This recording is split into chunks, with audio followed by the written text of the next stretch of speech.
Long ago, in the peaceful village of Zevola, there lived a young girl named Nyana. Nyana lost her mother during childbirth, leaving her father, Nyso, to raise her alone. When Nyana turned 4, Nyso remarried a woman named Tila. Tila was kind at first, but after giving birth to her own daughter, Mira, she began to mistreat Nyana. Nyana loved her half-sister Mira and wanted to be the best big sister she could be. However, Tila was jealous and forbade Nyana from playing with Mira, always reminding her that she was motherless. Nyana would cry and tell her father, but Nyso, feeling helpless, could do little as Tila's influence grew. Years passed, and Nyana and Mira blossomed into beautiful young women. Tila's resentment only deepened, and she forced Nyana to do all the household chores and heavy farm work. Nyana was given little food and rarely allowed to bathe, while Mira enjoyed every comfort. Nyso, heartbroken by Nyana's suffering, fell ill and eventually died from the stress, leaving Nyana an orphan in Tila's cruel care. Despite her harsh treatment, Nyana remained kind and gentle, earning the secret admiration of the villagers. One day, news spread that the prince of a neighboring kingdom, Arango, was returning home after many years abroad. As was tradition, the prince would choose a bride from among the village maidens. The king's advisor, Senjo, was tasked with selecting 6 candidates, and Nyana and Mira were among those chosen. Tila was determined that Mira would become the future queen.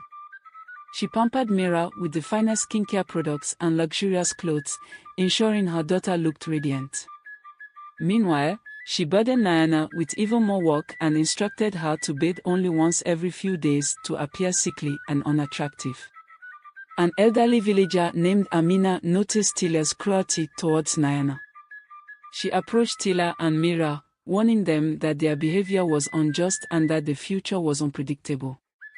Tila dismissed Amina's warnings, confident that Mira's future was secured. The day finally arrived for the maidens to move into the palace. Nyana, eager to escape her stepmother's torment, was excited despite her shabby appearance. As she prepared to leave, Tila slapped her and forbade her from going. Nyana, for the first time, stood up to her stepmother, questioning why she couldn't go.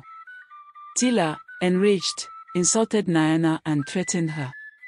Nyana was devastated, feeling her last hope slip away. Just then, Amina appeared.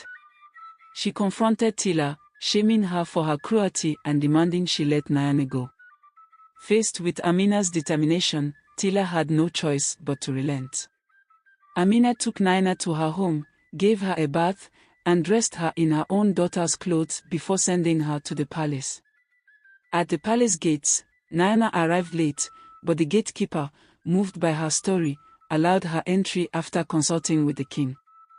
Nyana was overjoyed to be free from Tila's tyranny, even if only for a short time. In the palace, Nyana shared a room with another maiden named Zora. The king had secretly installed cameras to observe the maidens' true natures. Nyana's hard work and kindness stood out, especially when she volunteered to help in the kitchen, preparing delicious meals for everyone. Meanwhile, Mira, confident in her beauty and charm, began to misbehave. She even engaged in a secret affair with one of the palace guards and soon became pregnant. When this was discovered, Mira was expelled from the palace in disgrace. One night, the prince returned to the palace. He was disguised as a humble palace guard to observe the maidens without their knowledge. Nyana's genuine nature captivated him. Though other maidens tried to win his favor through deceit and charm, Nyana's pure heart shone through. As the selection day approached, Nyana confided in the disguised prince about her desire to remain at the palace as a maid, fearing the return to her stepmother's cruelty. The prince, deeply moved by her story, reassured her that her future was brighter than she realized. On the day of the final selection, the king addressed the gathered villagers, revealing the true identity of the disguised prince. The villagers were astonished, especially Tila and Mira, who had come to witness Mira's expected triumph. The prince stood before his people and declared that Nyana, with her unwavering kindness and strength, was the true queen of Arango. Nyana, shocked and overwhelmed with joy, accepted her new role with tears of gratitude. Tila and Mira fled the palace in shame, and Nyana, now a queen, ruled with wisdom and compassion. She married the prince, and together they transformed Arango into a land of fairness and prosperity. Nyana's story spread far and wide, becoming a legend of how true virtue and kindness can triumph over cruelty and deceit. Thanks for watching this interesting story. Do not forget to like, subscribe to our channel and click on notification button so that you will be notified when we bring you another interesting stories.